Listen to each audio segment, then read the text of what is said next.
Hello everyone, how are you doing? This is MD Tech here with another quick tutorial. In today's tutorial, I'm going to show you guys how to enable Wake on LAN on your Windows 10 or Windows 11 computer.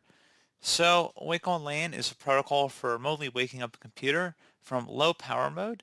So when a network adapter detects an Ethernet packet or a Wake on LAN event, the feature will allow Windows computers to wake up. So it should be a pretty straightforward process how to either enable or disable this feature. And without further ado, let's go ahead and jump straight into it. So all you have to do is open up the search menu, type in Device Manager. Best result should come back with Device Manager. Go ahead and open that up.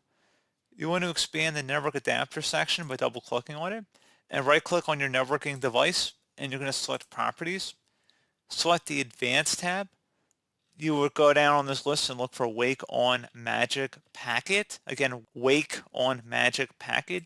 You left click on it and then in the value field over on the right you expand it and then you would select Enabled. I do not have one in my case because my system does not support it. Turn it on. So again, Wake on Magic Packet on the left and then you would enable it over here on the right. Then you would select OK to save the change. And that's pretty much it. So as always, thank you guys for watching this brief tutorial. I do hope I was able to help you out, and I do look forward to catching you all in the next tutorial. Goodbye.